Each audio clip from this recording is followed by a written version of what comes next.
Whew, that was an adventure. It seems like Satan was at work today, man. He was at work trying to get at the kid, but I wasn't having it. JC wasn't having it neither. So we good, man. We Gucci. We here. I got a lot of stuff to talk about. The weekend was crazy. Started off with Lamar Jackson getting his deal. We never got to talk about that. We never had a chance to talk about that. We can talk about some of these trades that did happen, that didn't happen, that we thought were going to happen. And then, of course, the draft itself. A lot of basketball that took place over the weekend. I just want to give my 2 cents on my Grizzlies real quick. And anything that you guys want to talk about. So without any further ado, let's jump into the show. You know what it is. LouieTeeNetwork podcast starts now.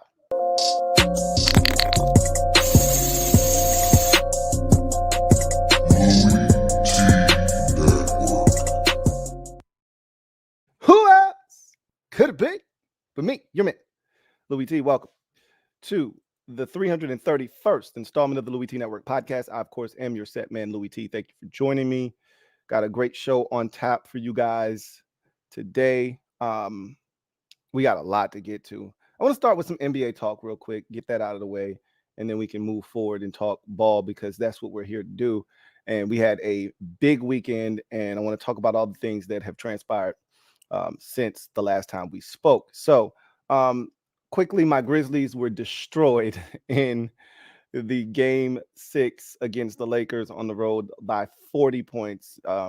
It was, the perfect culmination to what was a disappointing end of the season with all the injuries. Not the way that they played and performed. They gave it what they had. We had too many injuries.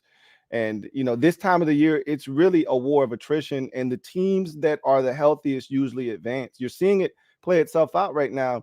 The 76ers are down. Joel Embiid, they got a huge win on the road last night, but Harden had to go crazy, and they had to get a massive contribution off the bench from DeAnthony Melton. So I don't know if they'll be able to replicate that without, Joel Embiid, who is the league MVP this year. So injuries have played a massive part. Chris Paul went down last night. He always gets hurt. The Suns were going to be in trouble with him. Without him, they don't stand a chance. So will he be back? They're down 2-0 going home, but I don't know. That series is looking like they could be in a lot of trouble. The Knicks series, no Julius Randle in game 1. That had a huge part in them losing that game. Jimmy Butler sprains his ankle late in that game.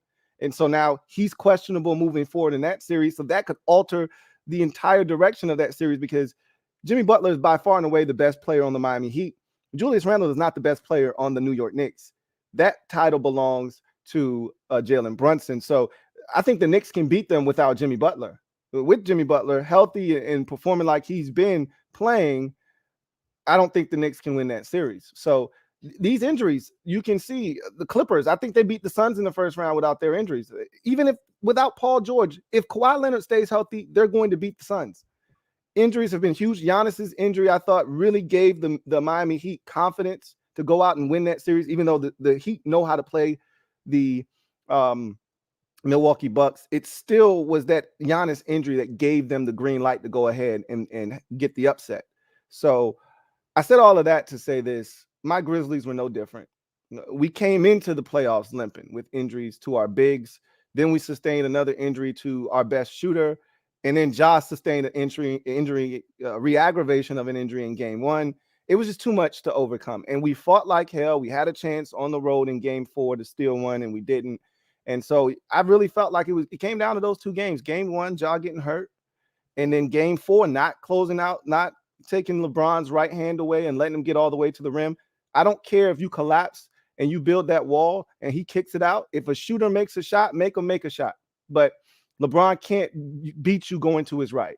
And we let him do that. Game went to overtime, and they dominated in the extra frame. So it came down to those 2 games, honestly. And really, you just needed to win one of the 2. Ja getting hurt in game 1, I thought pretty much killed any opportunity to win game 1. Game 4, the opportunity was there. Everything went the way we needed it to go, and we just didn't finish. We did not close the show. And in game 6, without Luke Kennard, it was they had a plan. Blitz Desmond Bain off pick and roll, force somebody else to beat us because it's only Ja and Dez that can do us. And Tripp, if he gets into it, he got into foul trouble. It's only Desmond Bain, though. He's the key. With Ja, you know what you're going to get out of him. Desmond Bain was the key, and they blitzed him off pick and roll and said, you're not gonna shoot the ball, and if you get some looks, it's going to be tough. We're going to force you to try to force action, and nobody else stepped up, obviously, and that's been the story. That was the story of the series. So Lakers advance in 6. Kings and Warriors was an excellent series. Went 7. Thought it could go 7. I thought Golden State would win. I told you at the beginning, even when they were down 2-0, I expected Golden State in the experience to win out. But I did not expect, once they won in Sacramento in Game 5, I thought they were going to close it out in 6. I did not expect it to come back to Sacramento for Game 7. But then Steph Curry put on one of the greatest, not one of the greatest Game 7 performances I've ever seen. I mean, he was electric, and they had no answers. But quickly to my Grizzlies, and then we'll move on. And by the way, I think the Warriors are going to beat the Lakers in that series. And then I think the Nuggets are going to beat the Suns in that series. You're going to get Warriors, Nuggets in the Western Conference Finals. I cannot believe, nowhere in my mind that I think the Warriors would be in the Western Conference Finals again. Never in a million years. This particular year, with the struggles on the road, with all the things that they dealt with, but they got healthy at the right time. They got healthy at the right time, and it's showing. And what a game by Kevon Looney in Game 7 as well. Everyone's going to talk about Steph, but Kevon Looney was the backbreaker. Like, he killed their spirits and their morale with all those offensive rebounds. But that's no here nor there. So news came out about Dillon Brooks today that the Grizzlies not only told him they would not be resigning him, but they would not be resigning him under any circumstances. So here's how I feel about the Grizzlies, their offseason. We need to add a wing, a 3-and-D wing. Dillon Brooks, I appreciate everything that he's done for the Grizzlies. When we were trash, when we had nobody, we had Dillon Brooks. That was it. When we were going, there was this small period between the grit and grind Grizzlies of Mike Conley, Mark Gasol, Tony Allen. We call them the core 4. And of course, Zach Randolph. That was the core 4. And when we broke that up, when we traded Mark, when we traded Mike, when we moved on from Zach, and we broke that thing up, Dillon Brooks was the first guy that we got in the second round, and that stepped up. And he was the bridge. He was that gap between that era of, man, we suck again. Oh no, we suck again. And getting to where we are now with the Grizz next gen. That's what we call them, right? So he was the gap. He was the bridge. And I think because of that era where he had to carry us, and we were awful, but he was getting numbers, and he was, showing that he belonged in this league as a second round pick. I think that gave him a false sense of where his place in the league was. Okay.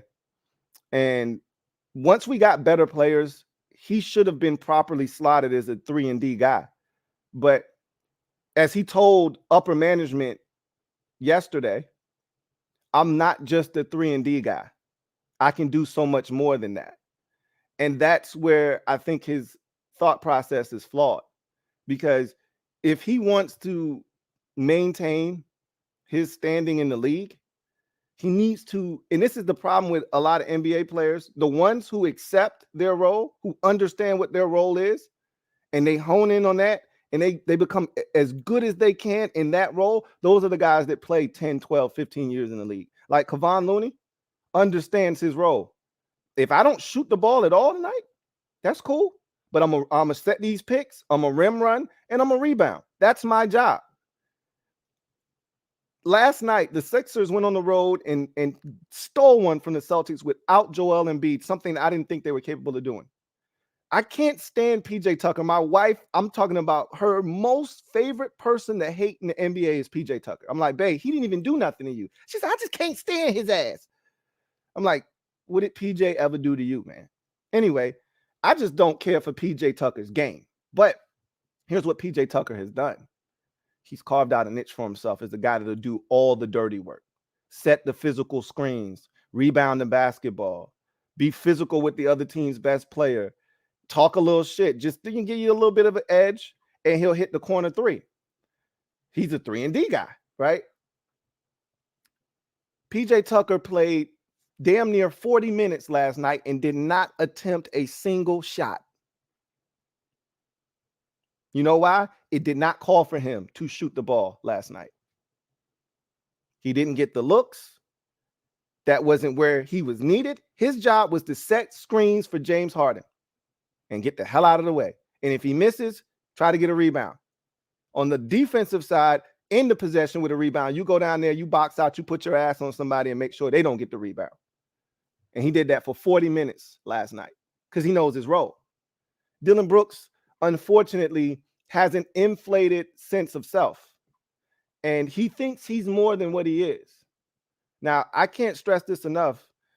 He was the toughness. He was the grit that this team needed. The edge that he provided us with, it helped. And I will forever be indebted to Dillon Brooks as a member of the Grizzlies because of, the defensive prowess and what he was able to help this team establish. We've won 50 games in back-to-back seasons, been the second best team in the West. And last year was more about lack of experience in the postseason. This year, and then Ja getting hurt, injuries have killed us the last 2 years, but I still think that we would have struggled. Even if we had beaten the Warriors, I don't know if we would have been good enough to win the following series against whomever the Warriors beat. I think it was the Dallas Mavericks. I don't know if we beat Dallas. I'm not sure because the experience or the lack thereof might have kicked in. But Ja getting hurt killed any chance last year. And we still fought. And we had them on the ropes in Game 6 in Golden State. And we just couldn't close, similar to Game 4 of this series against the Lakers. But injuries did it again this year, even though we had a phenomenal regular season. And I think that Dillon Brooks really upset front office personnel with, I hate when people call it his antics, because he didn't really do anything, to be honest with you. He didn't hit LeBron in his nuts on purpose.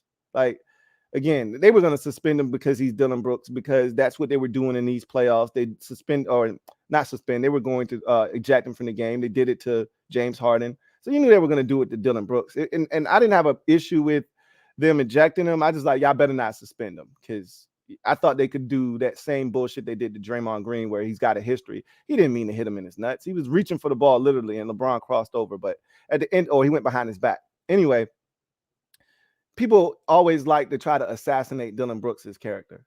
Part of who he is as a player is he's talk trash. That's what our team is. We talk. A lot of people don't like that we talk and we put a target on our back. That's fine. We don't mind having the target on our back. And, Josh saying we fine in the West, everybody's throwing that back in his face now.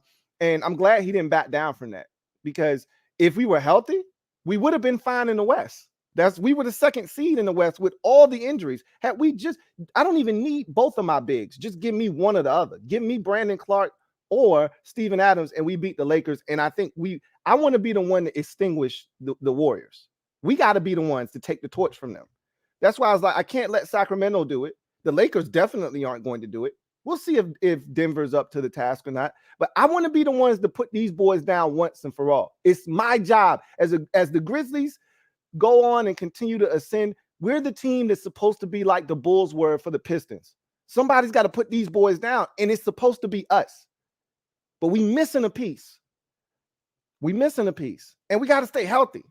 We could have did it with this group right here with Dillon Brooks, but I really want one or two guys in the offseason. I can't see one of them coming because the Raptors just want too much. But I would love to have OG Anunoby. But if we can't get him and the Trailblazers decide to blow their thing up, I'll take Jeremy Grant. That's the piece that we're missing. One of those dudes. They're shooting it from about 40 from three, who's shooting it from, the field at a roughly 50%, somewhere in that neighborhood, and a guy that can play some good defense. That's all we need. The Lakers went out of their way to disrespect Dillon Brooks, and he did not make them pay. And the inability for him to shoot affected his defense, affected him on the other end of the floor, and he wasn't really of any use in the series, offensively or defensively.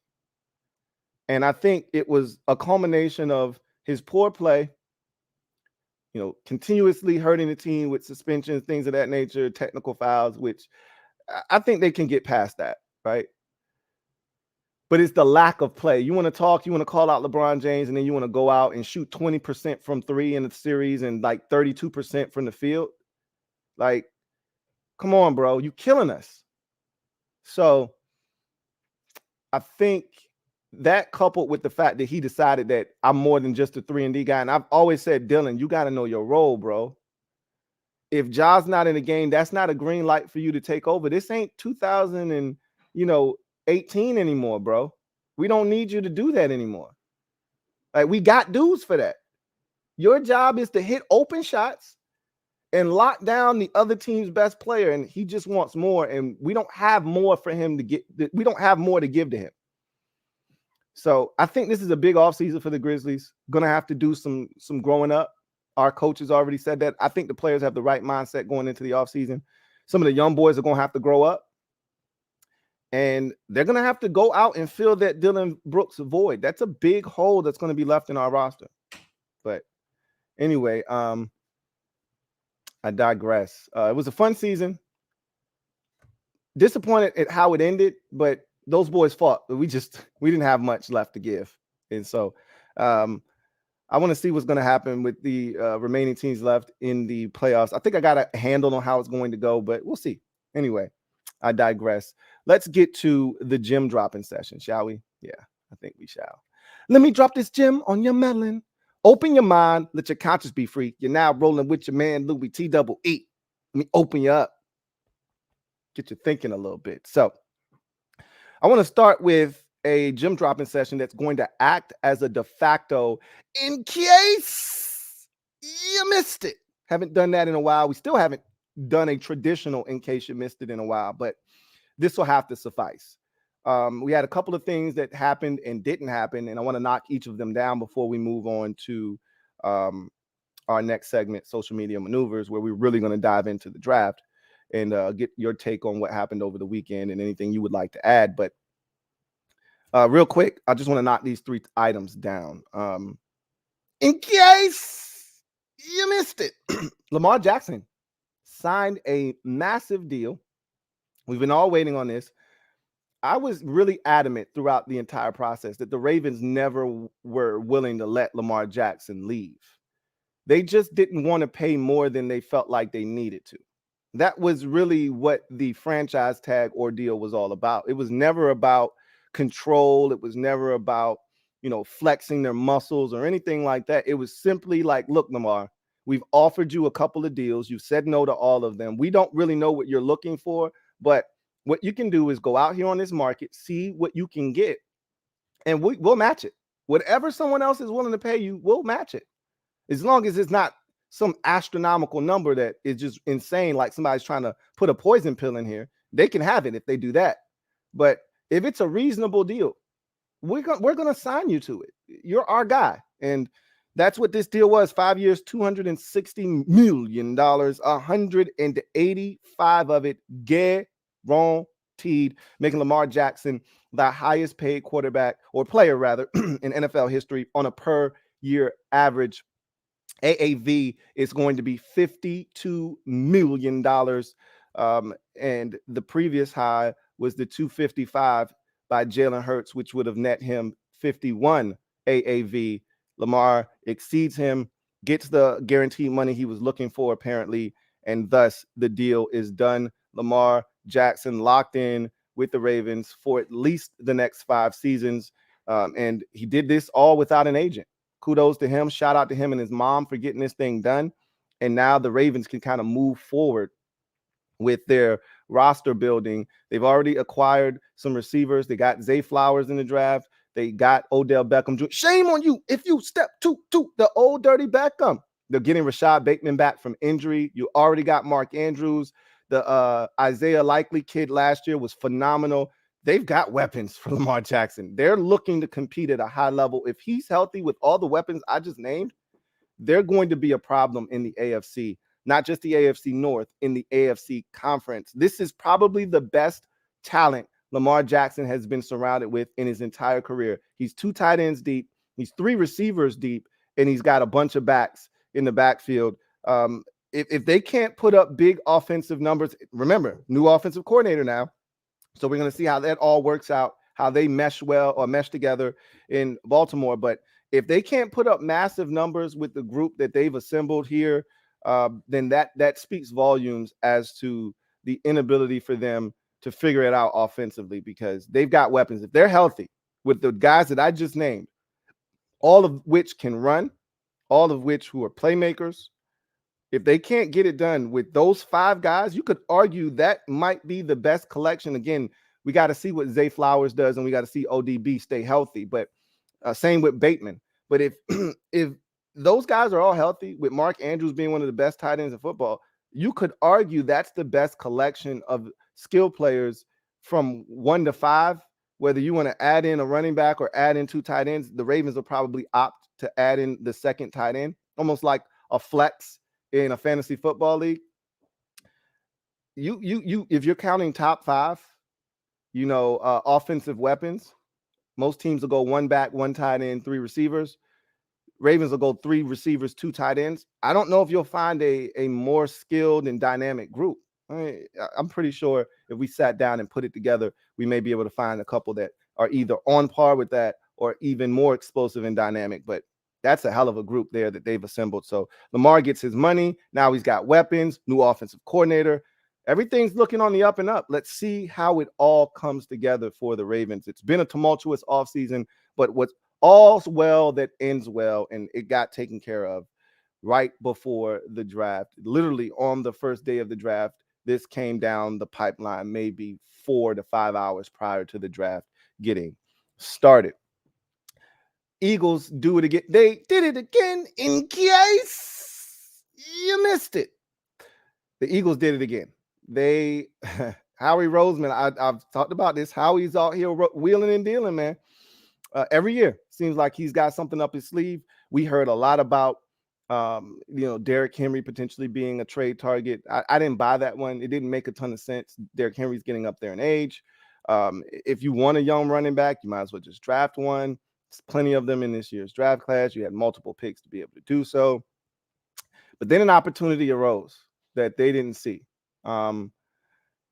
So if you were with me on the draft party, shout out to the over, 2,000 people that were with me live during the draft party. It was lit. I really appreciate the support. It was outstanding, as it always is, and you guys make it that way. So during day one of the biggest surprises was the Lions trading back and then selecting Jahmyr Gibbs 12th overall with their first of 2 first round picks.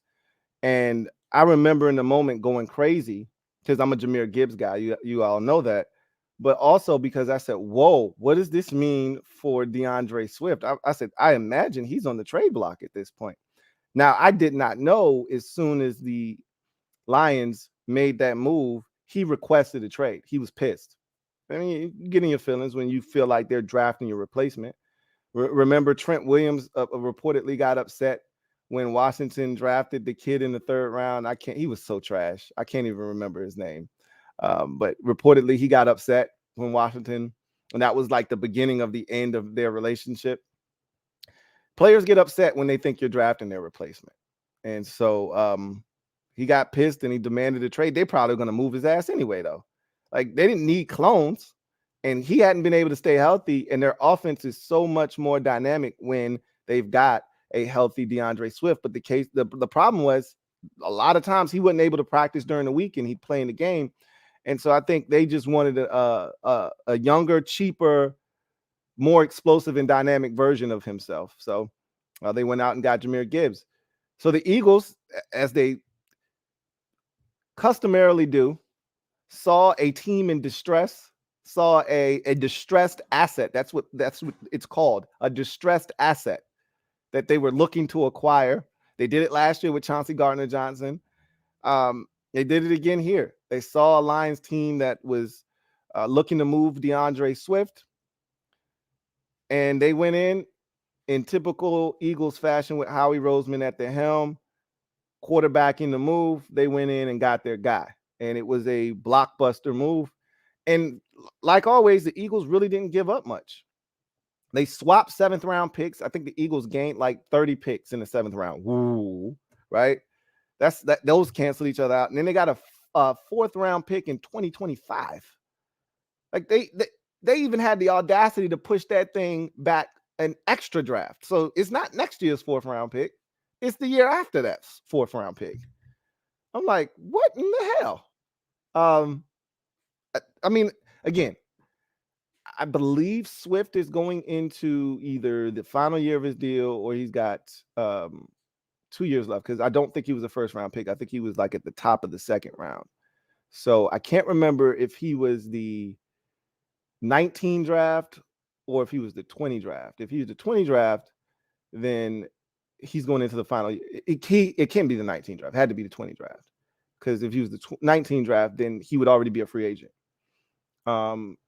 So he's probably the 20 draft. This is probably the final year of his rookie deal, and they're going to see what he's about. It's an upgrade over what the position was. I don't think it's that much of an upgrade over Miles Sanders, however. So, Eagles fans going crazy over the deal, and that's cool, because I think Swift is even better than Miles Sanders in space. However, both of them had issues staying healthy. Sanders actually stayed healthy last year. I haven't seen a fully healthy DeAndre Swift yet in his NFL career. So we'll see if he can stay healthy in Philadelphia. He'll definitely have some lanes to run through. Not that he didn't in Detroit. And we know what he's capable of when you give him space. So Axe Washington, he shook like 5 dudes on a pass where he fell on the ground to catch it, got up, cut back twice, and left half of Washington's roster running in the wrong direction as he jaunted into the end zone on like a 3rd and 17. It was one of the throw-up moments of the season last year. So Commanders fans can attest to how dynamic this kid can be. And thus, it's a hell of a move for the Eagles. You took a position that I don't think it was a position of need. I don't think you were necessarily hurting, but it wasn't a strength of your roster. Now you made that position a strength of your football team. One of the strengths of your football team, rather. So it's a great trade, and they really didn't give up much to make it happen. So big deal there for the Eagles. Same thing they did last year when they traded for A.J. Brown, another massive draft day trade that really upgrades their roster. And then we talked about, in case you missed it, we had talked about a couple of trades that we expected to happen. One in particular was the DeAndre Hopkins trade. We expected that to happen. He was essentially going on a press tour, okay, campaigning for, other opportunities. He was talking about teams he didn't want to be traded to, teams that he would like to be traded. He never actually said it, but he would insinuate these things. He would have posts on social media. And it seemed like all signs pointed to him getting traded, and I thought the deal would happen, similar to DeAndre Swift deal, deadline spur action on draft day. 1 or 2, it didn't matter. One of these days, normally a guy of his caliber, high-profile receiver, that's a day 1 transaction, because usually a 1st round pick is going to be moved in that deal.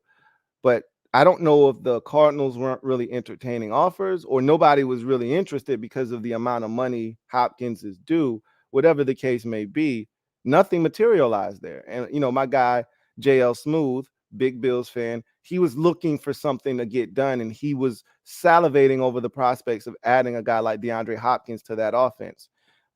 Looks like it's not going to come to fruition, as it looks like he's going to stay in Arizona. Interesting enough, he sounds like he's cool with that, which is good for the time being. Once they start stinking this year, I don't know if he'll go back to the Houston Texans mentality that he had early in his career when he was trying to prove himself, when they had like 80 different quarterbacks and he didn't really care who he's catching balls from. He was just dominating. If he can go back and tap into that, he'll be fine. But at this point, as you get later and later into your career and you really want to win, this is going to be a tough season for DeAndre Hopkins, because they're going to stink, okay? And I don't really think he really knows truly what he is getting himself into this season. Whatever the case may be, I wouldn't be shocked if he demanded a trade at the trade deadline. They're going to be really bad this year. But Doesn't look like he's going anywhere. I'm shocked. I'm not gonna lie to you. I thought he would be traded. And same with Dalvin Cook. There was a lot of smoke there. I thought where there's smoke, there's fire. Thought Dalvin Cook would be a guy that they look to move. This off season, particularly during the draft, and nothing materialized. Nothing happened there either. And so he's still in Minnesota. Doesn't mean that something won't get done. But again, a guy of his stature in this league, you would think that if something were going to get done, it would have happened during the draft. And so I'm somewhat surprised, not as much as DeAndre Hopkins, because we had been talking about that for at least the last month and a half to 2 months, that he would probably get traded. Dalvin Cook kind of came out of nowhere the last maybe 3 weeks or so, but still, the conversation was hot and heavy, and I thought it was going to, turn into something, and it didn't. I'm surprised, but I thought we would see more trades involving actual players. We didn't, but boy, did we see trades involving teams swapping picks, and we're going to get to that now as we transition into social media maneuvers. I'm a midday marauder. Y'all know what it is. You're here locked into the 331st installment of the Louie T Network podcast. I really appreciate you guys kicking it with the kids. So what we're going to do is we're going to go thumbs up, thumbs down for the entire NFL draft. I've, as I like to do, sectioned it off into eights because I want to talk about each division. I'm not going to talk about every team's draft. However, what I'm going to instead focus on are the teams that I thought had the best and the worst drafts in those divisions. And then if I feel like there's an honorable mention for a draft or, a team in that division, I'll talk about them as well. But I'm not going to talk about every team's draft here. So I want to start in the AFC. That's where the Super Bowl was won. So we start with the AFC East.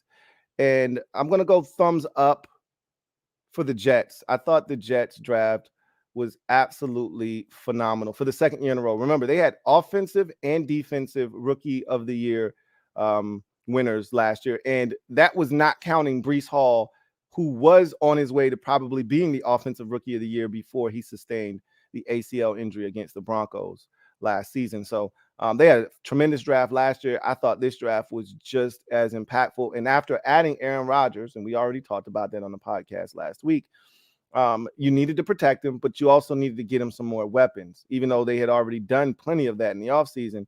I love the Will McDonald, the fourth pick. I talked about him being the most natural pass rusher in the draft, rated up there with Will Anderson. Joe Tippmann at center. I didn't think at the time of the pick he was the best center in the draft. I thought that was John Michael Schmitz, but whatever. Joe Tippmann's still a really solid pick and a good investment to put in front of Aaron Rodgers. Carter Warren, solid. Yeah, doesn't really move the needle for me. But Israel Abakanda out of Pitt is a fantastic selection. That's going to add dynamic. I'm talking about game-changing speed in that backfield. So, they've got so many different weapons they can throw at you out of the backfield, and adding Israel Abakanda to that is just insane.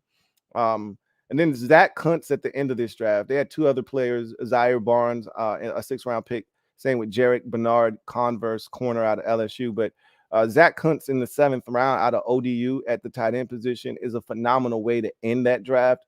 One of the best athletes in the draft, specifically at the tight end position, in a 6'7", 6'6", 6'7" frame. One of the better pass catchers. Is insane to get him in the 7th round. And what was a crazy tight end draft. We talked about it already. And so I just thought the Jets dominated the draft in this division in particular, and really put themselves in position to make some serious noise if Aaron Rodgers can hold up his end of the bargain. The worst team, thumbs down, in this draft was the Miami Dolphins. And really, it really wasn't because the Dolphins made poor selections. They just didn't have any. They had 4 picks in the draft. That's an incomplete grade, but I like the players that they got, particularly Devon Achane. I think he's going to be fantastic for them in that zone offense, that zone run blocking scheme. Cam Smith is a solid pick. I don't love him, but, playing alongside Xavier Howard is probably going to do some good for him. And then, if I'm not mistaken, they already added Jalen Ramsey this offseason. So he may not even have to play right away if they see him as a boundary corner. It just gives them more depth in that secondary. So it's just 4 picks. I mean, I there's no other way to describe that other than being incomplete. That's why they get the thumbs down. But when you give up what they've given up to build the roster that they've built, they traded for Jalen Ramsey this offseason. They traded for Tyreek Hill last offseason. It puts you in a position where you don't have a lot of draft capital, So that's why they were thumbs down. But not a terrible haul. But what you're going to see in this particular draft, or what you did see in this draft, was that this was the draft where teams were comfortable. And to me, if you had more than 8 selections in this draft, you were doing too much. And what you saw was a lot of teams. This is why this draft had 43 trades, the most in NFL draft history. There's a reason behind that, because teams were trying to go up and get guys in earlier rounds because there wasn't the same amount of depth in the 6th and 7th round. Everyone was looking to do damage in the first 5 rounds. That's why they were trading up to get their guy. And they were saying, hey, all the teams that want these extra picks, and there were like maybe 8 to 9 teams that decided, hey, if you don't want them, I'll take them. I'll take all the picks you got. The Rams and the Cardinals and all of these teams, the entire AFC South decided they wanted to eat off this draft. The entire NFC West decided they wanted to eat off this draft. San Francisco, all those teams that didn't have first-round picks, they went crazy when they finally got an opportunity. Good for them. But for me, this was a draft where if you had more than 8 players, you were doing too much. This was not the draft to have 11, 12, 13, or as the Rams did, 14 selections. This wasn't the draft for that. This was the draft to have 5 or 6 or 7 picks in the draft. And I'm totally fine. Normally, I say anything less than 6, you got an incomplete draft. That's not enough players. This was the year where if you had 5, I'm cool with it. All right, 4, that's not enough. But 5 was the sweet spot. 5 to 7 to me was the sweet spot in this year's draft, because you didn't need to do more than that. Go up and get the guys that you target and get out. This wasn't a draft to be hanging around in the 6th and 7th round loitering. And so we're going to get to some teams that loitered. Okay, they were hanging around far too long and they made too many selections and it watered down their draft beyond recognition. But we go to the AFC North. Thumbs up. And I talk about them every year. The Cincinnati Bengals, they just know how to draft and they understand what the draft is for. They're not out here settling for marginal players. They're looking to hit home runs, even if it doesn't work out. They're swinging for the fences. It's hard for me to be upset when you swing for the fence and you strike out. Just don't leave the bat on your shoulders when strike 3 is called. Okay. Now don't go chasing pitches now. That's what I felt like teams like Dallas did in this particular. They went chasing pitches out of the strike zone.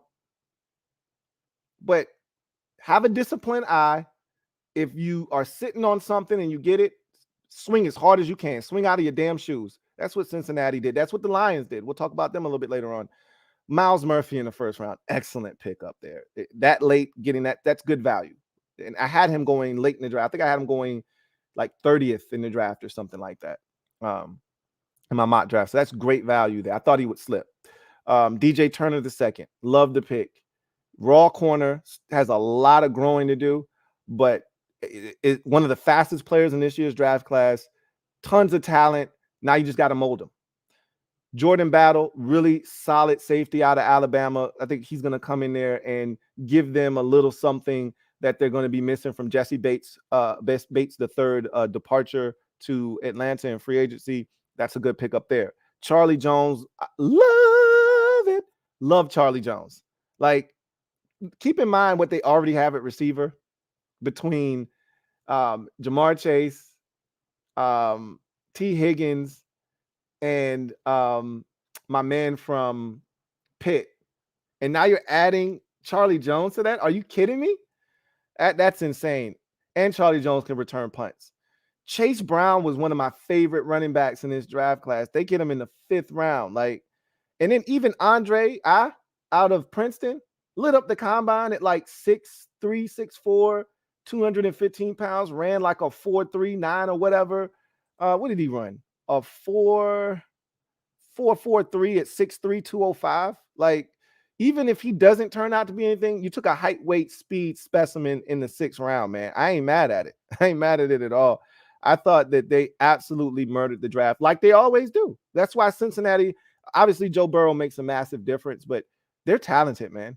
They're one of the most talented teams in the league, and it's because they do it right in the draft. Also thought this was a massive draft for the Steelers. The Steelers, to me, aren't a great drafting team. You know, they're great at developing the talent that they do get most times. It doesn't always work out for them, but they're not like a strong drafting team. What they do a great job of, same with Baltimore, is they understand what they're looking for and who these players are and how they fit what we want to do. They're great at identifying what a Pittsburgh Steeler looks like. Not only did they do that in this draft, they actually got exceptional talent in the process. Broderick Jones. So you remember the Steelers did a great job of offloading Chase Claypool, had no intentions of paying him, got a 2nd round pick for him. And so it put them in a position to be aggressive. They were able to go up, get Broderick Jones in the 1st round. Excellent pick there, right? To fortify that offensive line in front of Kenny Pickett, open up some holes in the run game and see if they can't really get that offense jump started. You get Joey Porter Jr. This was my guaranteed lock of the draft that he'd end up in Pittsburgh as a legacy pick. They waited until the 2nd round. They rolled the dice and hoped that he was there, and he was. So they got Joey Porter Jr. That was a position of need. Had to attack corner at some point. Get Keanu Benton, who looks, smells, and it just has everything about him says Pittsburgh Steeler, and that's a Steeler pick, and he'll play for them for the next 12 years. Darnell Washington was everyone's darling at the tight end position. People had him going in the 1st round. I was like, I don't see it. 2nd round was where I thought he would go. He went in the 3rd round, and not just in the 3rd round, late in the 3rd round. So this is a steal, if you ask me. And again, physical, fits the Pittsburgh Steeler DNA profile. Nate Herbig out of Wisconsin at the linebacker position. We talked about them needing to add to the linebacker position, that it wasn't enough what they had done in free agency. That's a great move. Nate Herbig is going to fit right in. I just thought they had a phenomenal draft as well. And I thought it was above what they usually do in the draft. So they get a thumbs up along with Cincinnati. Thumbs down in that division is the Cleveland Browns. And really, it's not because Cleveland did a poor job. It's because they got put in timeout in the first 2 rounds of this draft with the Deshaun Watson trade. So they really didn't have the luxury of picking until the 3rd round. And they had to pick with what was available. They needed a receiver. They got Cedric Tillman. They still don't have an alpha. Now they have Amari Cooper. When he's healthy, he can be dominant, but Amari Cooper can also be put on a milk carton, and he's fine with that. Cedric Tillman is not an alpha. None of the receivers that they have are alphas. So that was the problem with not having a 1st and 2nd round pick, is you didn't get to address that the way you wanted to. You had to take what was left. They did get DeJuan Jones. Dorian Thompson-Robinson is going to be a very, very, to me, exceptional backup behind Deshaun Watson. Should anything happen to him, he'll be able to step in and give them some quality snaps. They did some solid things, but ultimately it was just because they got into the draft so late. They were the best of, or they were the worst of the best. This was actually a really good draft by the entire division. They just were the worst of the best. That's all. So now you go to the AFC South. And remember, they were the talk of the draft going in. I devoted an entire episode of the podcast to this division. I said they're the key to this draft going off without a hitch, because after the Panthers select CJ or Bryce Young at number 1, all hell could break loose if the Texans decide to not select CJ Stroud, because you're a damn fool if you let all of this noise. It's Lion season. I told y'all that a million times. All this noise about the Texans not taking a quarterback at number 2. And I said, I'm sticking to my guns because it's Lion season and I know better. Ain't no way you're going to be number 2 overall sitting here with a quarterback that can change your franchise and you're going to pass on them for a defensive end. But what the Texans said is, we really do like that defensive end, though. So here's what we're going to do. We're going to take the quarterback, because if we don't take the quarterback, we probably not going to be able to get back up to number 3. We're going to cause anarchy. So what we're going to do is take the quarterback, and then we can double back and get the edge rusher in the very next pick.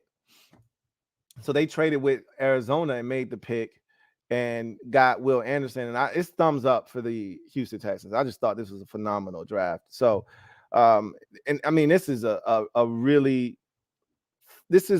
me a very flavorful draft, right? The taste is lush. It has body, right? Almost like a glass of wine. CJ Stroud, is your first pick. You double back the very next pick. You trade up. You be aggressive. And you go and you get Will Anderson Jr., right? Then you take Drew Scruggs. I thought you overdrafted him. That's fine. That's your guy. Fine. I don't have a problem with that. Tank Dell, absolutely love it in the third round, excuse me.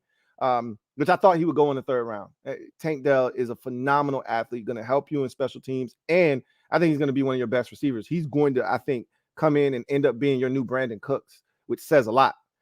He could ultimately end up being your number one wide receiver when it's all said and done. He's that good, I think.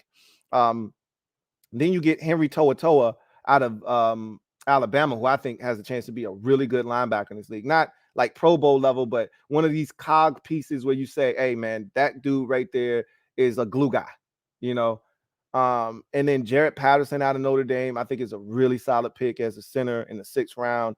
I just thought this was a well-constructed draft for a young team trying to put the pieces of the puzzle together with a new staff. This is a building block. To me, this is one of your defining drafts. If they turn things around here in the next year or two, this is the draft we'll turn around and we'll look at and say, hey, that was the foundation for them turning things around in Houston. And then another thumbs up in that same division is Indianapolis. I'm not a big fan of Chris Ballard anymore because of how he conducted himself last offseason and then his inability to settle the quarterback position. He's been waffling. He's been a cowardice at times. But I will say this about Chris Ballard. He's another guy that knows what he's looking for, identifies good, solid football players. Generally, he doesn't come away with any Pro Bowlers or anything elite, but he gets really solid guys that fit pieces of the puzzle on their particular roster. I thought he did it again here. This is a lengthy draft. This division had a combined 40 selections, okay? Second most in this particular draft. That's way too many, okay? Way too many picks in this division because it just wasn't enough quality. This was supposed to be a quality over quantity draft. Last year or the year before that, you could easily argue this is a quantity over quality. Get as many players because there's so many of them, so many good players. Just get as many as you can. This was a quality over quantity, which is why you saw so many teams with 5 and 6 and 7 picks in this draft, because they were giving all their picks away to teams like Indy who were looking to collect picks. But even with saying that, I thought they got some really good football players. Anthony Richardson, remember I told y'all the Colts really wanted Anthony Richardson and that all of this was a smoke screen and that they were out there putting out lies about how they wanted somebody to trade up and take CJ Stroud so they could get Will Levis. Yeah, right. Who the hell you think you're talking to, man? I saw right through that bullshit. And I told y'all they want Anthony Richardson. He fits what Shane Steichen did in Philadelphia. It just makes too much sense. When they got their guy, that's why they were willing to sit there. That's why they wouldn't trade, because they knew Anthony Richardson would be sitting there for them. As long as they talk that talk and they put all of that foolishness out there and nobody got antsy and jumped up in front of them, they knew he would be there for them. And I think they would have taken Will Levis if they had to. But this is the guy they wanted all along. So they get Anthony Richardson and they get Julius Brents in the 2nd round, which I love. I think he's going to be a really good addition to their football team defensively. But this was the pick that did it for me. Josh Downs in the 3rd round. They need speed at receiver. They already have the kid they took, Alec. I forgot his last name, out of Cincinnati last year, who actually played really well, and he can run, Alec Pierce. But losing the Ohio State receiver Paris Campbell to free agency, they needed to re-energize that offense and reinvigorate it with offense, inject it with speed, right? Josh Downs does that for them. And I actually thought he was more of a 2nd round pick. They get him in the 3rd. So I thought that was tremendous value. Blake Freeland, tackle out of BYU, I think is a really good pick. I think he's going to, be able to come in there and compete for some action. Double A out of Northwestern, who lit up the combine. They get him in the 4th round, right in their backyard. So they were able to identify him and get him on their football team. Darius Rush was an underrated corner because everybody was looking at Cam Smith, but he had a solid career at South Carolina as well. And then Will Mallory was the last pick that I really was excited for them in this draft at the tight end position. It told you the tight end position was super deep. I mean, I think teams actually still got quality value out of the tight end position into the 7th. I just told y'all that the Jets got Zach Kuntz in the 7th round. Here are the Indianapolis Colts getting Will Mallory in the 5th round, and I'm still feeling like you might have got a starter, out of the tight end position right there eventually down the road. So even Evan Hall, he's what they call at Northwestern the superback. They just did a lot of really solid things. Did the Indianapolis Colts? They get the thumbs up for me in this draft, especially if Anthony Richardson turns out to work for them. Thumbs down in that division. Honestly, it really wasn't a thumbs down as much as it was y'all just did too much. Like, it's the Jacksonville Jaguars. They just did too much in this draft. And I still don't think they ever attacked the thing that they really needed to attack. So, first of all, they traded back twice in the first round. Not once, twice in the first round. So they traded back with the Giants, if I'm not mistaken. Let the Giants come up and get Deontay Banks. Then they traded back again with Buffalo. And I'm like, what are y'all doing? And they like, hey, we cooking up crack over here. Leave me alone. But I'm like, bro, y'all got too many picks. This is ridiculous. 1, 2, 3, 4, 5, 6, 7, 8, 9, 10, 11, 12, 13. This is not a 13-player draft right here. Like, they just did too much. And then when you look at what they got, I love Anton Harrison. I think that's an excellent pick in the first round. But then Brenton Strange in the second, I thought that was a little high for him. And I felt like you needed a corner bad. Now, again, you might be cool on the boundary, right? I don't think you have a ton of depth, but you might be cool on the boundary with what you got already out there. Tyson Campbell and the kid from the Rams, who I really like, Darius Williams. I think you might be straight outside. You don't have any nickel defenders. And you just was cool with just passing on corner. You didn't take a corner in this draft until the 6th round. Now, I don't know how you feel about Antonio Johnson at safety and if he can play a little bit of nickel, but you didn't take a nickel until late in the draft. I just thought, yeah, it was a deep corner draft, but you just completely ignored that position. And I didn't feel like you didn't get a star in this draft for all the trading back you did, all this stuff you did. You could have packaged up 3 or 4 of these picks and got a really quality football player. You just Brenton Strange, Tank Bigsby, Ventrell Miller, Tyler Lacey, Yasir Abdullah. Like, these are the names. Like, it's not one that moves the needle. Now, we'll see how it works. I love the Anton Harrison pickup in the first round, but after that, it kind of just is just a bunch of names. It's a bunch of names. It's just a bunch of darts you throwing at the board and hoping that they stick. I didn't love this by Jacksonville, and they're usually a little bit better than this in the draft. And then I wanted to talk about Tennessee as well. They're an honorable mention here. They're not in any category in particular, but they're honorable mention because this was the first draft of new GM Rand Carthen, and he came in and he did the Tennessee Titan thing at 11. All this talk we had about quarterback, and they're taking the quarterback, and then they go Peter Skoronski, which I don't blame him. At 11, Skoronski's a top 10 player in this draft. He falls to 11. I don't blame him. All right, fortify that offensive line. They lost a bunch of stuff on that offensive line in free agency this past offseason. That's a great addition there, okay? Then you get Will Levis at the top of the 2nd round. Okay, love it. Second pick. You traded up, you got him, and I don't have a problem with it. I don't love Will Levis. You know how I feel about Will Levis, but you can do a hell of a lot worse than Will Levis. So we'll see how it goes for him in Tennessee. Then you get Tajay Spears. Word out on the street is he's got arthritic knees, right? Has no cartilage in one of his knees. So I don't know if that's going to ultimately be a good pick. I was excited when they made the pick initially. Josh Wiley at tight end. This is a good pick, right? But what is missed on me is you don't take a receiver until the 7th round in Colton Dowell.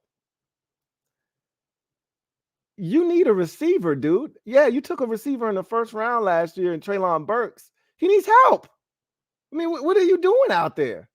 Did I miss something? Did the Titans, let me check their roster real quick. Did they sign a receiver or two in free agency that I missed? Let me check the Tennessee Titans roster because maybe I'm tripping, and I can do that from time to time.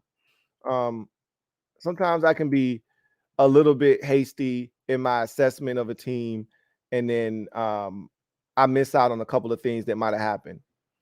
Nick Westbrook-Akina, Reggie Robertson Jr., Kyle Phillips, Chris Moore, Racy McMath, Mason Kinsey, Colton Dowell, and Treylon Burks are your wide receivers. So you cool going into the season with Nick Westbrook-Akina, Reggie Robertson Jr., Kyle Phillips, Chris Moore, Racy McMath, Mason Kinsey, Colton Dowell, and Treylon Burks as your receivers. You cool with that?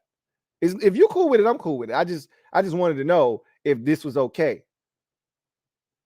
Bless Treylon Burks' heart, man. May that young man prosper out there in Tennessee with absolutely zero help. But I just thought that was despicable on the part of the Titans to ignore the wide receiver position until the 7th round and get Colton Dowell out of Tennessee Martin. It's like they looked around on some Bill Clinton, Monica Lewinsky shit. It just reached out and grabbed the closest receiver to them out of their facility. Tennessee Martin. He right around the corner. Let's just grab a receiver and get the hell out of here. Okay. Good job, Titans. All offense, not a single defensive player taken by the Tennessee Titans. And of all of these offensive players, you don't take a receiver until the 7th round. I didn't love it. I don't hate this draft because of Skoronski, just off the strength of getting Skoronski at 11, then Will Levis at 33. I can't hate this draft, but they didn't do themselves any favors by not getting a receiver until the 7th round. I didn't love that at all. So just wanted to talk about that. The Titans did get their quarterback, though, in the 2nd round with Will Levis. And we could talk about Will Levis. Maybe we'll do that on the next podcast. Him and Dion White. We got some shit to talk about with some of these dudes, but we'll circle back around. So AFC West. Thumbs up, Chargers and Raiders. Let's start with the Chargers. I thought they had a really solid draft because they went into the draft knowing they needed to upgrade wide receiver and they needed to add to team speed. And I thought they did that in a major way. Quentin Johnston, that would not have been my choice at 21. Okay, I thought there were other options on the board. Zay Flowers. If you weren't interested in John Flowers, there were still other guys available at this pick that I thought made a ton of sense, like Jalen Hyatt, who didn't go to the 3rd round. So clearly teams didn't feel as confident in him. I'm not a Quentin Johnston guy, but we'll see if he works out for them. And then they go and get Darius Davis out of TCU. I thought he would be around in the 6th, 7th round. They took him in the 4th round. I don't hate it because he's a burner and he can help them in the returns game as well. So love the addition of speed. Not necessarily Quentin Johnston, but I love the addition of speed. Then got Tuapula Lotu out of USC as an edge rusher. He kind of fits that DNA profile of what they like to do. I talked about it during the draft party. Reminds me a lot of when they went and got Uchenna Nwosu out of USC. Similar player, similar body type, and did some similar things at USC. So that's kind of their way of replacing Uchenna Nwosu, who left in free agency last offseason. And then Deion Henley is a really nice pickup here. They lost one of their big-time contributors on defense to a defender, a family member in the Chiefs in the offseason, losing Drew Tranquil, and so they needed to upgrade that position. I love Deion Henley. So and then Max Duggan in the 7th. I'm not a fan of Max Duggan. I think he stinks, but I think he's an upgrade over what they had behind Justin Herbert. So from that standpoint, I think that's a really good pick in the 7th round. To just take a flyer out on Max Duggan. If he shows you that he's not capable, you can move on. If he shows you he's capable of being his backup, I think that's a really good backup for the Chargers. So I thought the Chargers had a really good draft. And then I thought the other team was the Vegas Raiders that get a thumbs up from me. Tyree Wilson in the 1st gives you a rusher that is opposite of Max Crosby. They still have Chandler Jones. They were disappointed in Chandler Jones last year, however, but he can learn. Tyree Wilson can learn from both of those guys and really, become a more polished rusher. Right now, he's just extremely raw with a bunch of outstanding traits. Michael Mayer is as solid as it gets at the tight end position in this particular draft. And I think they got the best combination of blocking and receiving there with Michael Mayer in a division where, tight ends have been known to go off. They got their guy here, and they had one before, but they traded him. Now they got another one here, Michael Mayer. Trey Tucker, I thought it was a little early for him. They took Brymer Young, defensive tackle out of Alabama, before Trey Tucker at receiver out of Cincinnati. I thought it was a little early for him, personally. But, he adds speed and another guy that can absolutely flat out fly for that offense. Jacorian Bennett, I thought was a really good pickup as a nickel, a guy that can play inside, a speed demon there at the cornerback position. Aiden O'Connell as the veteran, or not a veteran, as a developmental quarterback in the 4th round. We've been talking about the Raiders as a place where, hey, let's see what happens with them at quarterback. They got Jimmy Garoppolo. They signed him to a multi-year deal, but they can get out after one. Well, Aiden O'Connell as a 4th round pick is a guy that, if you see enough from him this year, can be your number 2. Like, you don't even have to go out and establish yourself with a veteran. Aiden O'Connell could be your number 2, and you could be comfortable with him in that role. I don't know if that'll ultimately happen, but, he could be the future. He could end up being like what the 49ers ended up getting out of Brock Purdy, a guy that played a lot of college football, that is a confident player that you feel good about. We'll see. Christopher Smith II, I thought was one of those glue guys with that Georgia defense in that secondary. I thought that was a really good pick. And then quietly in the 7th round, Nesta Jade Silvera out of Arizona State. He's a guy that constantly finds himself in the backfield. And so I just thought it was a really solid draft, man. Really solid draft by the Raiders.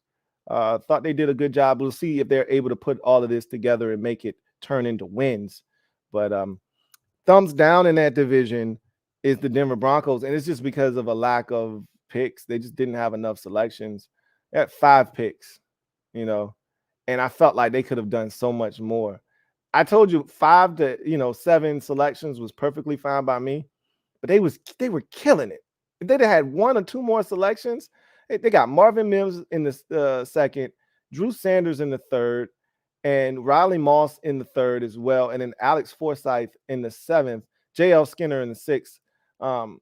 This actually, in condensed form, this is a really good draft. And honestly, I don't think they had a bad draft at all. Like, it's really not thumbs down because of the quality. Because I thumbs up the quality.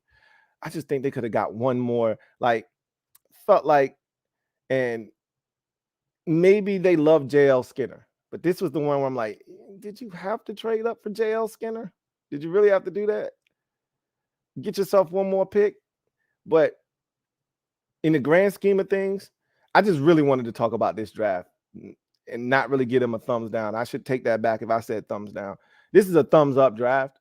Just, I wish they had one more selection in here. 5 is still a little skimp, but boy, was this some substance. Marvin Mims Jr. is going to come in here, and if Jerry Jeudy doesn't work out, he'll fill that void very well for them. He could easily turn into what they thought they were getting with that wide receiver out of Penn State, that it just never materialized. Drew Sanders is going to be phenomenal in this defense. Phenomenal. Riley Moss, I'm rooting for him. White cornerbacks, we don't have them very often in the NFL. I'm rooting like hell for him. And then Skinner and Forsyth to finish up that draft. That's actually a really good draft by the Denver Broncos. Only 5 players, but an impactful 5. And I would prefer an impactful 5 than 11 dudes that are inconspicuous, like Jacksonville's draft essentially was, barring their first 2 picks or so. So I just wanted to talk about Denver's draft. I just wanted an excuse to talk about their draft because I really liked what they did. And so we go from there to the NFC now. NFC East, this one's pretty simple. Thumbs up, Philadelphia Eagles. I mean, they did it again. They do it every year, it feels like. Again, one of these teams that just understands the draft and free agency and, how to maneuver, how to trade, how to take advantage of situations. They just get it. The Eagles just get it. Howie Roseman just gets it. And they went all bulldog on us, essentially. Jalen Carter, Nolan Smith in the 1st round. Tyler Steen, I thought was a fantastic pick in the 3rd round. I'm actually jealous that they got their hands on Tyler Steen. They're probably going to kick him inside and let him play some guard. Sidney Brown is a really good defensive back. Everybody was pulling from that Illinois defensive back room because they were so good. They spearheaded the nation's best scoring defense in all of college football. So they got themselves a really good safety there. And a guy that I think is going to help them fill some of those voids that happened when free agency took effect. Keely Ringo, not a big fan of his, but that's good value in the 4th round. Tanner McKee in the 6th round as a developmental quarterback behind Jalen Hurts. We'll see how that goes. And then Moro Ojamo in the 7th round out of Texas. But you also have to factor in the trade for DeAndre Swift. This is a home run draft. I mean, what more can I say? They killed it. They absolutely murdered the draft, did the Philadelphia Eagles. And so they're a thumbs up for sure. Thumbs down for me, it was the Dallas Cowboys. I felt like this was the 2nd year in a row that the Dallas Cowboys, once upon a time, I had them up there with Cincinnati as a team that just gets the draft, right? They just understand it. Now, you know what Dallas feels like to me? Like they're the smartest guy in the room. You know, every draft year, you know how many people I talk to who want to talk to me about the Division III guy, want to talk to me about this guy in college football who was highly sought after, transferred 8 times. But yo, you got to watch this dude, Louie T. I'm telling you, he's nasty. And I'm like, okay. You know how many times I get that a year when somebody wants to talk to me about a guy that went to Radford? Yo, you got to check out, Alan, Tremaine out of Radford, man. I'm telling you, he nasty. And I'm like, oh, okay, cool. Dallas is that team, right? They want to swear, hey, man, you don't know what you're missing out on over here. I got this Division III dude you ain't never heard of, 6'3", 198, ran a 4.37. You don't know nothing about this. And we like, oh, okay, Dallas. All right, you keep doing that shit. It felt like after their first 3 picks, I felt like they overdrafted just about every dude they got except Deuce Vaughn. It was one of those drafts where I just go, what the hell are you doing? Like they just went out of their way to be special. Like y'all ain't on this shit right here. Oh, okay. Villamy, Fihoko Jr. out of San Jose State, the defensive end. Oh, okay, cool. All right. Asim Richards. That wasn't a bad pick. I actually thought they got some solid value there. Eric Scott Jr. out of Southern Mississippi. All right. Yeah. Okay. Yeah. Jalen Brooks in the 7th round. Okay. Yeah. Cool with that. Deuce Vaughn was a really good pickup for them, and he'll help. He'll help in the 6th round. But Demarion Overshown, love that pick. Luke Schoolmaker is solid. They didn't. A lot of people were upset about this pick. I saw some of the reactions because they just weren't expecting it. He's actually a really good player. They're gonna like Luke Schoolmaker. And Mozzie Smith, he's cool. I don't think he was worthy of a 1st round pick. I thought he, showed some traits, and they just overdrafted the position of need. But okay, cool, whatever. I didn't love this draft from Dallas, but we'll see how it turns out. It struck me as a smartest team in the room type of draft. Like, y'all ain't on this. Y'all ain't do the work here, so y'all ain't gonna understand this draft. Okay, all right, I hear you loud and clear. NFC North, thumbs up. This was my favorite draft of any team, the Detroit Lions. This was a fearless draft by the Lions. This was I don't give a F draft. I don't care what you talking about. I'm about to go out here, get the dudes I want, and I'll let y'all do all the talking, but we out here, we going to do all of the biting. It. Y'all want to do all the barking, go ahead. We going to bite. Trade back, pick up Jahmyr Gibbs. Not only did they trade back, they picked up 1st round draft capital for next year. So that's like a home run. That's like a 3-run shot, okay, by trading back and getting Jahmyr Gibbs in the 1st round and then trading DeAndre Swift. Jack Campbell was a surprise to many, including myself.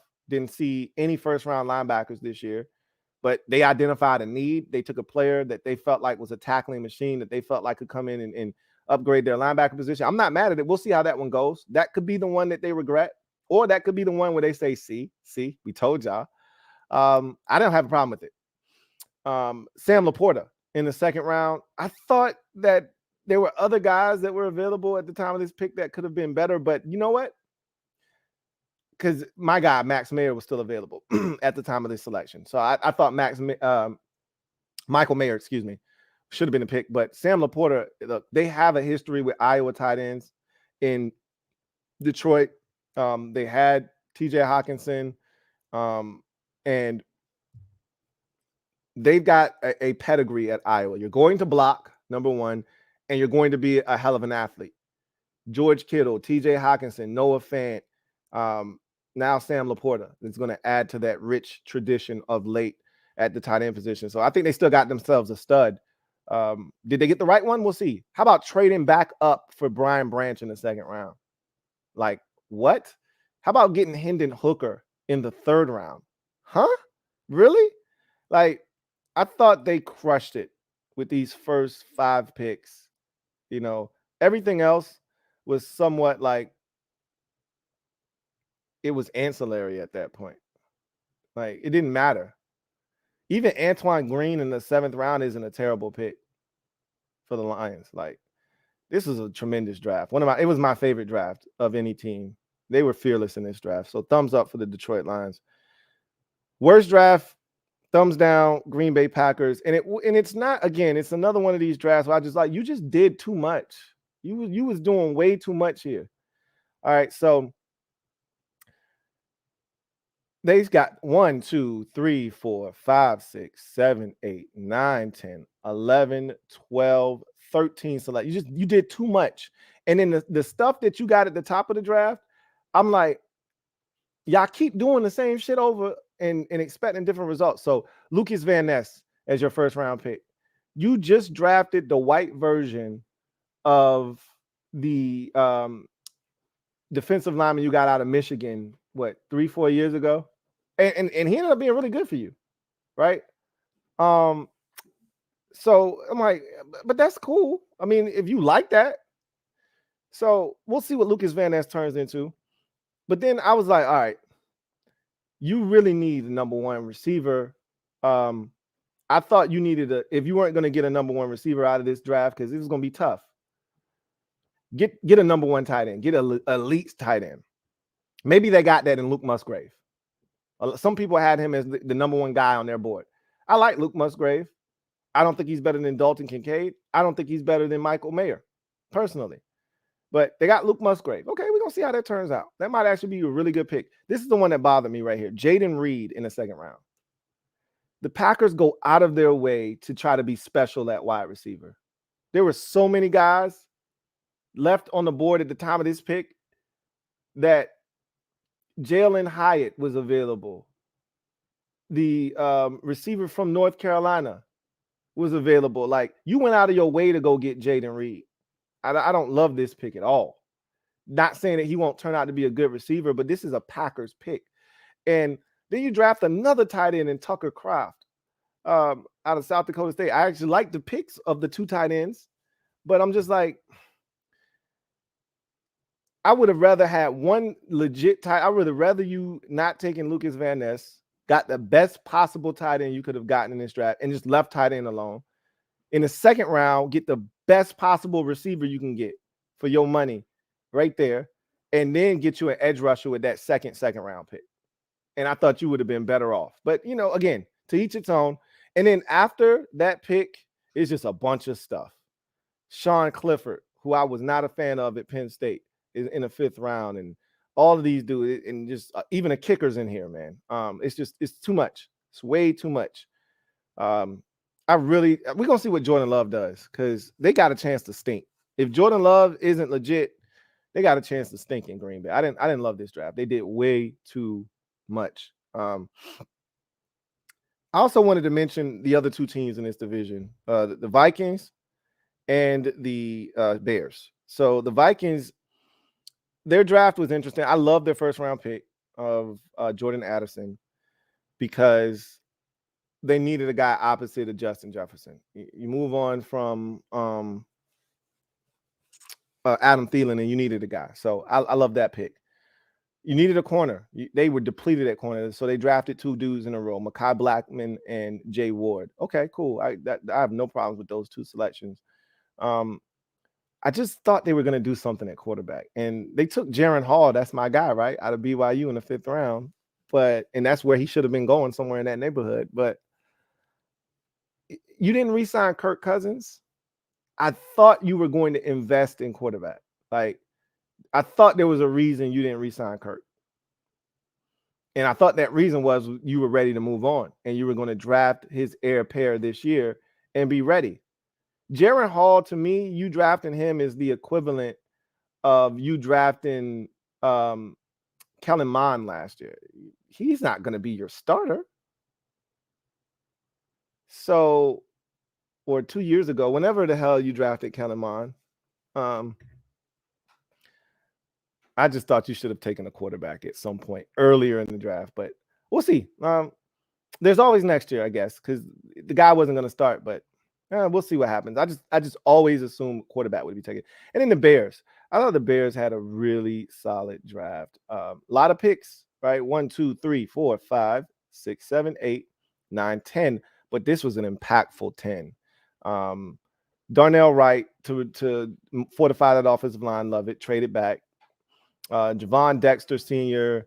and Zach Pickens at defensive tackle. They needed defensive line depth and help. Tyreek Stevenson and Terrell Smith at corner. So those are going to help, solidify the cornerback position. I love Rashawn Johnson as a physical back. He was the other guy at Texas, not named Bijan Robinson. And I think he's going to come in and fit in well in Chicago. And even Noah Sewell, linebacker out of Oregon, very instinctual guy. I think he's going to help. And that was a 5th rounder. So I just think they did a lot of good work, did the Bears, with the 10 selections that they made. And don't forget, they got DJ Moore. That's a part of this draft as well. So I thought the Bears had a really, really solid draft. So NFC South, I thought the entire division was meh. There's no thumbs up. There's no thumbs down. I just thought everybody was similar to the way the division was last year, where everybody was kind of like meh and trash. That's kind of how I feel about their draft. Nobody's draft stuck out. I'll just say this. New Orleans, to me, had a solid draft top to bottom.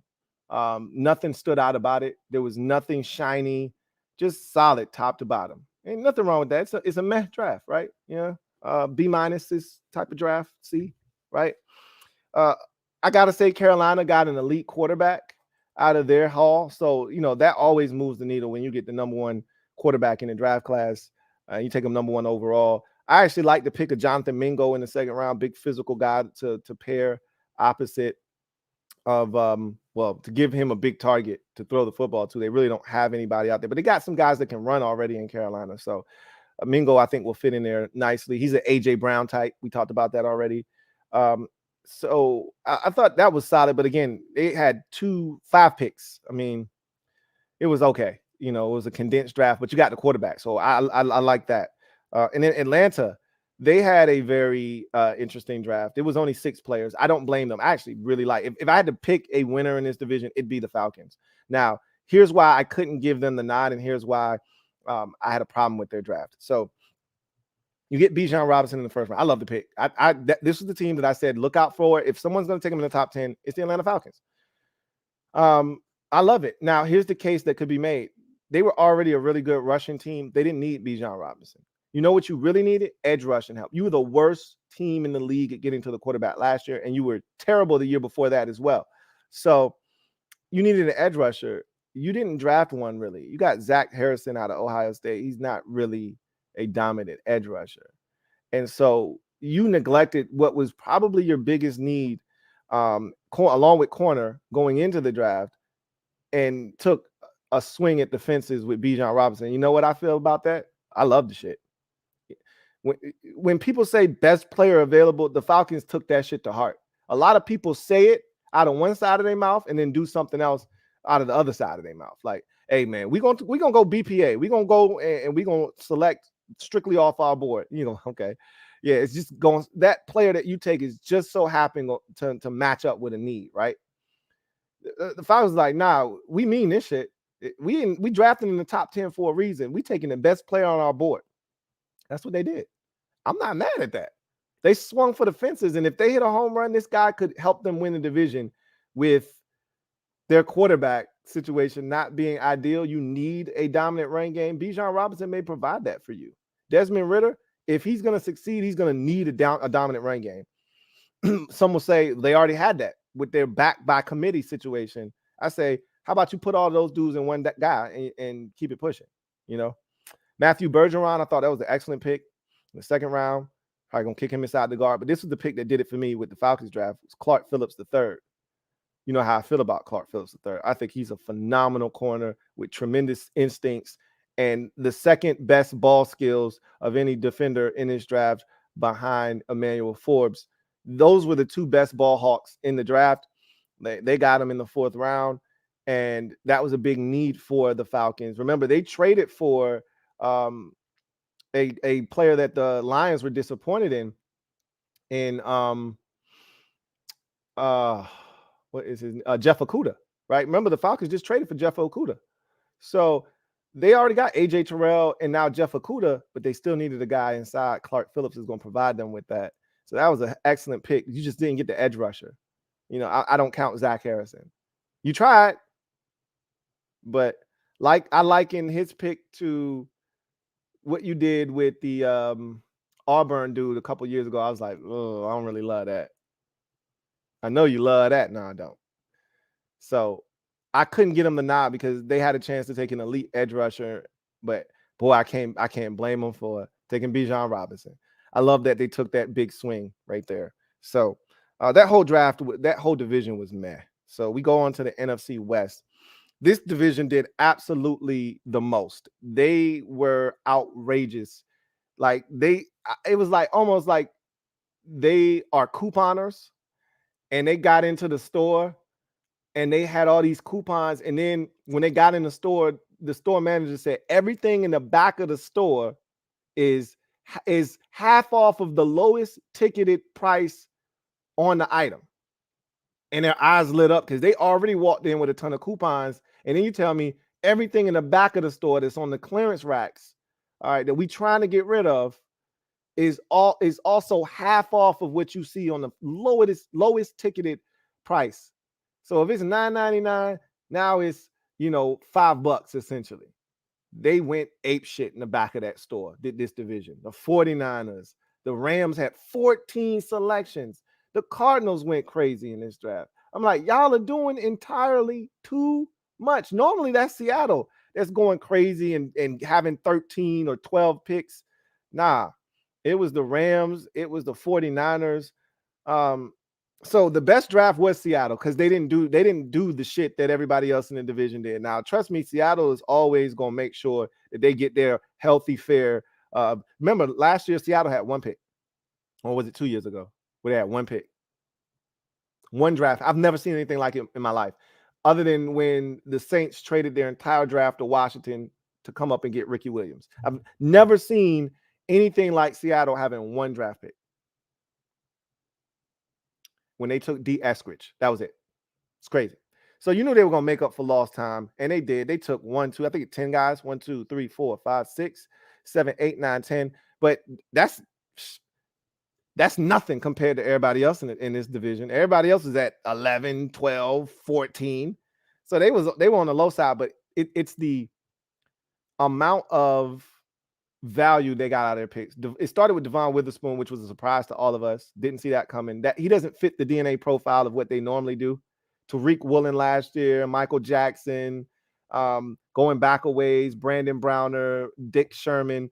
They like length at the cornerback position. So I was shocked that Devon Witherspoon was their guy, but that was an excellent pick. Then getting Jackson Smith and Jigba, that was like stealing at 20. He's the best receiver in this draft class, and they got him at 20. Like, that's excellent value. Then you get Derek Hall, who's to me a developmental edge rusher, like not like developmental to the point where he's not going to play. I think he's got work to do, but he could grow into something. We'll see. I don't love him, but I do love Zach Charbonnet in the second round. He's like, when I see Seattle Seahawks running back, I see Zach Charbonnet. Like, he epitomizes what they're looking for in a running back. Guys that run physically, bounce off of arm tackles. Like, he embodies what a Seattle Seahawks running back looks like to me. So he's going to be a really good complement to the kid they took last year out of Michigan State, who was fantastic for them, Kenneth Walker III. Then you get a couple of guys late in the draft. Mike Morris, defensive end out of Michigan. I like that pick. He's going to be stout against the run. Olawatimi out of Michigan, the center. I think that's going to be a solid pick late in the draft for you. And then Kenny McIntosh out of Georgia. Again, another one of these dudes. His thing is catching the ball out of the backfield, but another guy didn't run well, didn't test well at the combine. I think it plummeted his stock, but physical guy. Catch it, run you over, all of that good stuff. Again, another quintessential Seattle Seahawks running back. I thought this was a fantastic draft by John Snyder, Pete Carroll, and company as they continue to make the Seahawks relevant. This is an outstanding draft. So thumbs up there. There's no thumbs down in this division. No team was the worst. They just did too much.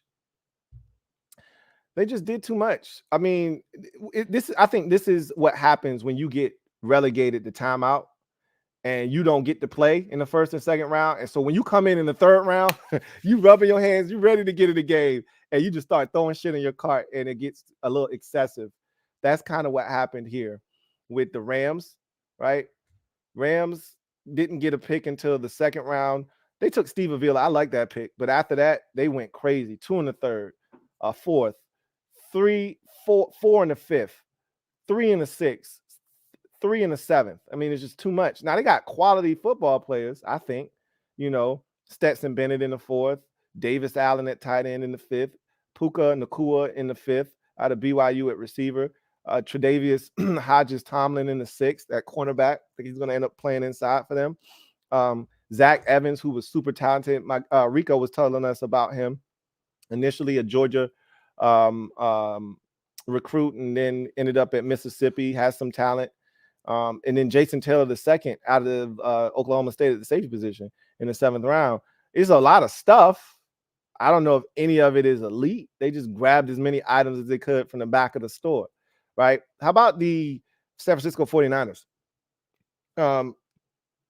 They broke a cardinal rule for me. That's why I had to slap them on the wrist. That's a no-no. We don't do these things. They know better than taking a damn kick in the 3rd round.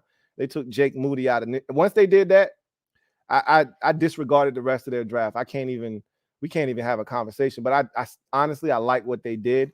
Jair Brown was probably the best pure safety on most people's board. They got him in the 3rd round. Their draft didn't start until the 3rd round. They didn't have a 1st round pick. They didn't have a 2nd round pick. So they had 3 in the 3rd, 2 in the 5th, a 6th, and 3 in the 7th. But Cameron Latu in the 3rd, I love Cameron Latu. Darrell Luther Jr., I think he has a chance to be really good. In the 5th round pick, a corner out of South Alabama. Robert Beal Jr. out of Georgia is a solid pick in the 5th. Even Ronnie Bell in the 7th round, a wide receiver out of Michigan, I thought was a solid pick. But at the end of the day, they just went shopping in the back of the store, man. And what you gonna do, right? I'm not even mad at them for that. What you gonna do when you get put in timeout for the first 2 rounds? You know, it's your own doing, but you know, you got to pay the cost, right? They wanted to go get a couple of players, and they were able to do that, and you got to pay for that. So, and then Arizona did the same thing. I was actually disappointed in Arizona because I'm like, bro, you not winning nothing of substance this year. Why are you trading back up? But I can't allow that to cloud my judgment and give them, like, you can't have tunnel vision. Like, we going to suck next year, so let's not try. Paris Johnson, they may suck next year, but the year after that, they may actually be pretty good. Who knows, right? So they traded back up for Paris Johnson, got BJ Ojulari in the 2nd, Garrett Williams in the 3rd. These are all really solid picks. Clayton Tune in the 5th, Owen Papo in the 5th. I mean, these are solid dudes. Keitrell Clark, cornerback in the 6th. Like, it's not bad. It's just, it's a lot, and I don't know if any of it is elite. So, it was a solid draft. That's why nobody got a thumbs down, because I actually think all of their drafts were solid. It was just too much. 42 combined players selected in this division, the most of any division in this draft. 42 picks. That is a lot of picks. Out of this entire draft, 82 of the 255 selections that were made in this draft, 82 of them came from 2 divisions, the NFC West and the AFC South, which tells you that a lot of teams were cool with 5, 6, 7 dudes, and they allowed like 8 or 9 teams to kind of load up. The Patriots were one of them that just loaded up. Oh, you don't want them? We'll take them. I found that very interesting. But anyway, that's how I felt about the draft. Let's get to the comment section and see what you guys have to say about what happened. Y'all know how this goes. Super chats are the way to jump into the comment section and ensure that your comment is read. Hashtag Louie T Live is the way to potentially get your comment read. We're a little short on time though, because I started so late. That's on my end.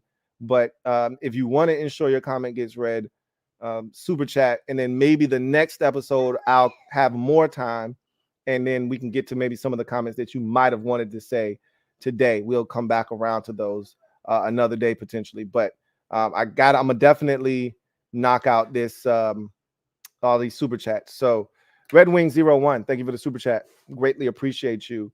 Red Wings writes, before we go, first of all, thank you for being a member of the MOBB. He says, before we go any further, I'd like to take a moment of silence for little Araya Barrett. My heart goes out to Shaq Barrett and his family. Absolutely. My heart sunk when I saw that. You know, at first I was like, was she terminally ill? What happened? You know, because, you know, a lot of these players they have these things going on that you don't really know about. Like I remember Greg Olson, his child had something going on with their heart, you know, and so he was going back and forth to the hospital. They had to go through all these different procedures. Ultimately, his child made it, but you know, it was a lot, you know, and so I was like, was there something wrong with her? You know, and then come to find out she drowned in their pool. And that's just devastating. You just never want to hear something like that. You know, I couldn't imagine, you know. So my heart goes out to him and his family. I know they're grieving right now. There's no way that you can process what just happened. It's going to take a lot of strength to really get through that situation. And so it's unfortunate, but prayers up to their family right now. They're going to need every single one of them because that's as tragic as it gets.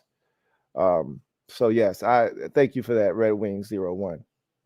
Greatly appreciate you. Reedy Davis, thank you for the super chat. Greatly appreciate you. Who writes, Lou, wrong again, Lakers in 6. I can't see a situation in which the Lakers win against the Warriors because they can't shoot. I can't stress this enough. The only way the Lakers win the series is if they absolutely shoot the basketball exponentially better than they did against the Grizzlies, which is not who they are. They have not been a three-point shooting team the entire year, even with all the trades that they've made. And they have to dominate. I'm talking about absolutely destroy the Warriors inside on the boards like they did Memphis pretty much in the series. If they can't do those two things, because the Warriors are going to outshoot them from the three-point line. I don't care how high of a percentage you shoot. You can shoot 60% from the field from twos. If you lose at the three-point line by 7, that's 21 points that you've given up in the game. The Warriors are going to outshoot you at the three-point line. You try that 7 3-point shit in this series like you did against Memphis 2 or 3 times throughout the series. Golden State's going to make 14, 15 threes in a game. You know that walking in. Curry's going to make 5 to 7 by himself. If Clay's hot that night, that's another 5 to 7. And if Jordan Poole has it going or DiVincenzo decides to chime in, if anybody else is knocking down shots, it's curtains. So I just can't see you winning this series because you don't shoot the basketball well enough. But I could be wrong. We'll see. The Lakers play really good defense. I do have to give them credit for that. Got another super chat here from Reedy Davis. Thank you for the super chat. Greatly appreciate you. Double up. Thank you for doubling up. Who writes, Lou, when we end the Warriors season, look forward to you wearing a Lakers hat. I'd never wear a Lakers hat, but I will give credit where credit is due if you end the Warriors season. I just can't see it happening. I'm not a conspiracy theorist, but the NBA really wanted this matchup. You know, they really, really wanted this matchup. But we'll see what happens. We'll see what happens. I can't see you guys advancing past this round, but we'll see what happens. I think that was the last super chat. Nope. Here's one right here, I think. Yeah. This one's from Starface. Thank you for the super chat. Greatly appreciate you. Starface, thank you for being a member of the MOBB. Writes, B-Rob and C-Rod over under 1,400 yards combined. Combined, I take the over on that. No, assuming health with Antonio Gibson, and I'm putting that in the atmosphere. Assuming health, I don't think there'll be enough carries and touches for C-Rod to really impact it. But I could see, because remember, it's 17 games now, and if Brian Robinson plays 17 games, I could see him rushing for 1,150 yards, 1,215 yards, and then all you're saying is C-Rob has a rush for 300 yards. That's still a lot for a guy that I don't think is going to touch it all that much. So I would say under. I'm gonna say the under on that, because I see Brian Robinson going to work. I just don't see C-Rob holding up his end of the bargain, because I expect Antonio Gibson to be such a big part of the offense. And because they'll be, swapping those backs in and out, I don't think C-Rob's going to get a lot of opportunities. And I take it a step further. I think C-Rod is only really going to be used in short yardage situations, right? Which I think Brian Robinson can do. But I think they're going to want to put a bigger back in there. We'll see, because I still think Brian Robinson might be the best short yardage back on the team. But that's another reason. In the red zone, a guy like Rodriguez, much bigger frame. I think they would like to see, him in those situations. But I'm gonna take the under. Maybe we'll see. All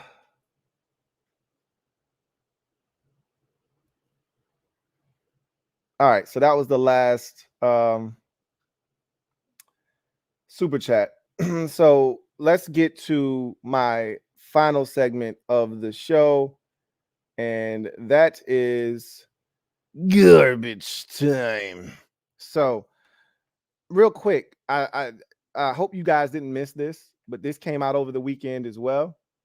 The NFL has announced that they will release the schedule on May 11th. So that's not this Thursday, but the following Thursday. So next Thursday, we will know, how that schedule release goes. It'll be bits and pieces leaked all day long. You'll pretty much know your entire schedule before 8 o'clock hits, when they're supposed to be unveiling the schedules on NFL Network. You're going to know your schedule, because this team will release this bit and piece. You'll get a piece over there. Oh, I just saw on Atlanta's website that they're playing us in week 7. So you can pencil that in for Washington's schedule. Then you go, oh man, I just saw that, the Bills put theirs out, and we got the Bills in week 3, okay. So you got that. Then you start going out. Okay. Yeah. The Dolphins had us on a Thursday night in week number, 9. So Thursday night football, Dolphins, like you get, by the time you're done and you look up, it might be 1 or 2 games that you don't have, but you can fill in the blanks. So next week we will be live for the schedule release. We will talk ad nauseum about the schedule. We will dig into it Thursday night on the command post if you're a Washington fan. And then I'll talk about other team schedule probably that next day on the podcast, that following Friday, that next day, and talk about any quirks that I see, some tough schedules. We'll have some of the games. We'll know who's playing on that first Thursday night, things of that nature. We'll get the Sunday night schedule, all of that stuff, and we'll really be able to sink our teeth into that. So looking forward to that next week. That's really going to take place next week on the stream, and I can't wait. That's another big milestone on the NFL calendar. It comes right after the draft, and so we'll have a lot to talk about next week, because you'll have rookie mini camps next week, and you'll have that schedule release. So it'll be a lot to sink your teeth into next week.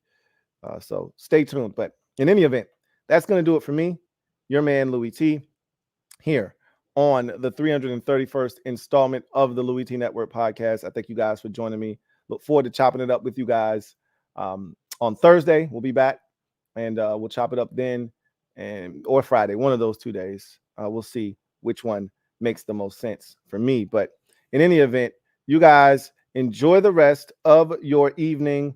I will be live tonight for those of you interested with Rio on his channel as we're talking about the NFL draft for the Commanders and any other things. A lot of you are excited about the free agent pickups, undrafted free agent pickups. You guys know how I feel about that. I'll talk more about that on my show if we don't touch on it on Rio's channel tonight. But we'll be live on Rio's channel, myself, Ed Oliver, Rico, and of course, Rio himself will be hosting all of us on his channel tonight at 9 p. So if you've got time, please join it. Join us tonight. Pull up and help us chop it up about the Commanders draft. So that's going to do it for me, your man, Louie T, here on the 331st installment of the Louie T Network podcast. I will see you guys later on in the week. God bless and good night. Prayers up to the Barrett family for the loss of their 2-year-old daughter, Araya. Have a good one. Louie T Network.